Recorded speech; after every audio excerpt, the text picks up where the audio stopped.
This animal has fangs instead of antlers. This one went extinct in the wild, and every one of them you can legally own, some with some permits, of course. These are the rarest livestock still legal to own in America. Creatures so strange they blur the line between farm and fantasy. Do you want to have the rarest, craziest? Let's see what's possible. Number 7. Markhor, screw-horn goat. The Markhor doesn't look like any goat you've ever seen. Its horns twist in perfect spirals, climbing up to 5 feet high like something carved from ivory.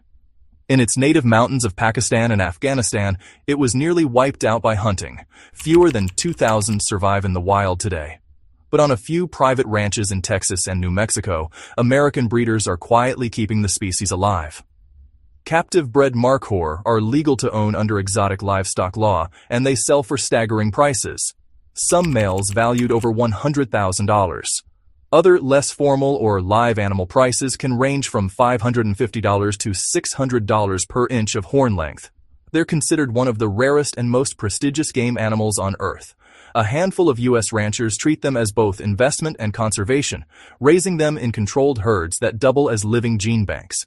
There may be only a few hundred Markhor in the entire country, but their survival is proof that sometimes private ownership is what keeps a species from vanishing altogether.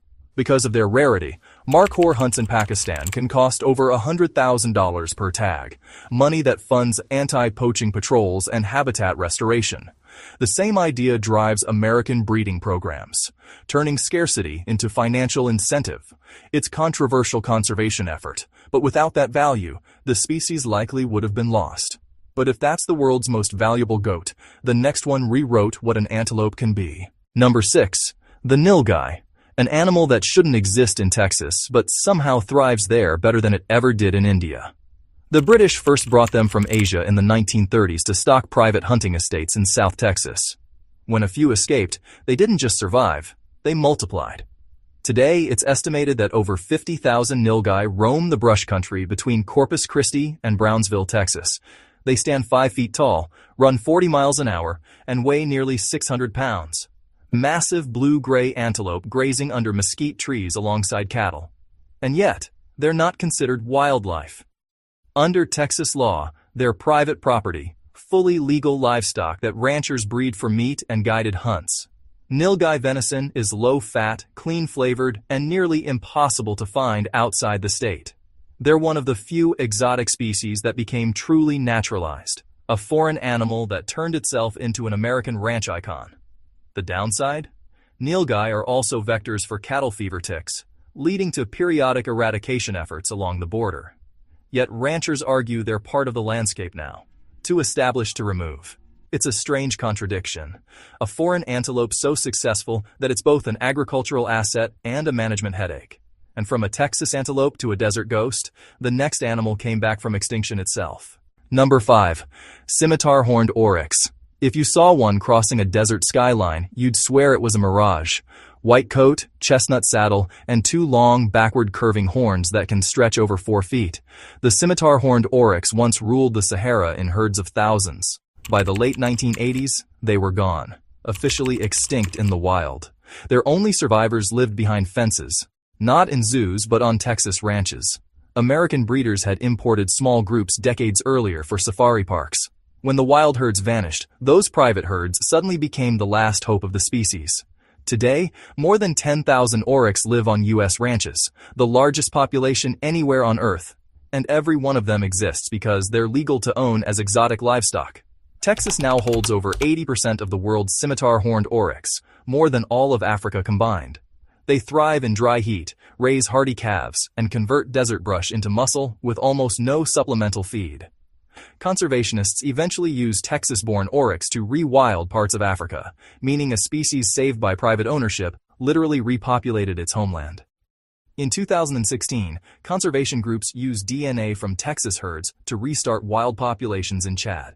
When the first calves were born, scientists confirmed their lineage traced back to American ranch stock. Livestock turned a literal lifeline.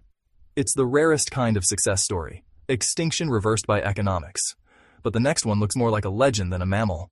Number 4 is a creature that looks like it wandered out of a myth. It's called the Chinese water deer, a small, delicate deer with no antlers at all. Instead, two curved tusks hang down from its upper jaw like fangs. The look is so strange that most people assume it's photoshopped or AI. Native to wetlands in China and Korea, the species is now more common in England than in its homeland. And astonishingly, it's legal to own in several parts of the US under exotic deer farming laws. A few specialized breeders keep them for conservation and curiosity, maintaining tiny herds measured in dozens, not hundreds. They're shy, solitary, and fiercely territorial. A 30-pound deer that fights with saber teeth instead of antlers. Some are now being bred in miniature deer farms alongside fallow and sika. Their tusks make them a novelty for collectors, but their genetics are crucial. One disease outbreak in Asia could erase half the world's bloodlines overnight. In a country that calls whitetails normal, the water deer feels like something from another planet. Small enough to fit in a dog crate, yet armed like a vampire. Males use those tusks to fight for territory, locking jaws instead of antlers. During breeding season, they roar like lions, a sound totally at odds with their size. It's eerie and unforgettable, especially from an animal barely 30 pounds. One of the rarest ungulates on Earth, quietly legal to own if you know where to look. And if vampire deer weren't strange enough, wait until you meet a giant rodent that thinks it's an antelope. Number 3. Patagonian Mara. Imagine a creature that looks like a deer, hops like a rabbit, and acts like a guinea pig. That's the Patagonian Mara. Native to the windswept plains of Argentina, maras are actually giant rodents, cousins of caviars and capybaras, but built on stilts, with long legs. They can sprint nearly 25 miles an hour, bounding in silence across open ground like four-legged shadows. They pair for life, live in underground burrows, and raise their young in communal nurseries like prairie dogs. Only a few hundred exist in private hands in the United States, mostly in small exotic farms and conservation collections. They're legal to own in many states, classified as large rodents rather than wildlife, which gives them a strange loophole status. Exotic, but not restricted. Quiet, grass-eating, and surprisingly affectionate, maras graze more like miniature antelope than rodents. They blur every line. Not quite a pet, not quite farm stock. Yet they've found a place among collectors who see them as living proof that not all livestock has to fit in a pen or a stereotype. In the wild, their numbers are falling fast from habitat loss and poaching, making captive breeding abroad unexpectedly important. For many collectors, keeping maras isn't about novelty. It's about keeping the species visible before it disappears altogether. Number 2. The Pygmy hippopotamus. Most people assume hippos are off limits, but a handful of private collections in the United States quietly maintain them under federal exhibitor licenses. Standing only 3 feet tall and weighing about 500 pounds, they look like toy versions of their 6,000-pound cousins. Smaller, calmer, and far rarer. There are fewer than 3,000 pygmy hippos left in the world, most in Liberia and Sierra Leone. Their U.S. population is estimated under 50 animals, held by a mix of zoos, conservation facilities, and a few privately owned reserves. Despite their size, they're mostly herbivorous browsers that prefer shade, mud, and silence. They're so shy that early explorers thought they were a myth. To this day, they remain one of the most elusive mammals on Earth, and one of the few critically endangered species still legally kept by private hands. An animal so rare that even most zoos will never have one, yet technically still legal to own. And finally, the rarest of them all, a living relic that refused to be domesticated. Number 1. Przewalski's horse. At number 1, the Przewalski's horse. It's the last true wild horse on Earth. Not a feral offshoot of domestic breeds, but the original lineage that predated them all. Stocky, dun-colored, with an upright mane and ancient DNA that diverged from modern horses over 500,000 years ago. They once roamed the steppes of Mongolia in massive herds, until the pressures of war, grazing competition, and hunting drove them to extinction in the wild by the 1960s. Every Przewalski's alive today descends from just 12 rescued individuals, a gene pool so small it nearly collapsed. But a few visionary breeding programs, some private, some public, changed that trajectory. Here in the U.S., several private reserves legally own and manage Przewalski's horses under exotic livestock and conservation status, maintaining pure lines for reintroduction to Asia. They're not domestic animals. They've never been tamed. Early Soviet biologists tried for decades to break them to saddle and failed every time.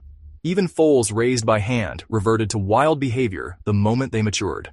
Their instincts are older than civilization itself. Proof that domestication isn't just training, it's evolution. Yet they're proof that even the wildest species can survive when humans choose to value them enough to keep them.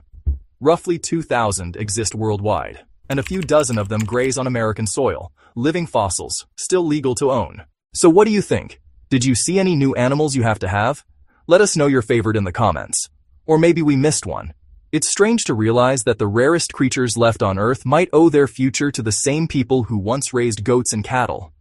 Farming, in its own way, has become a form of ark-keeping. These are the rarest livestock still legal to own in America.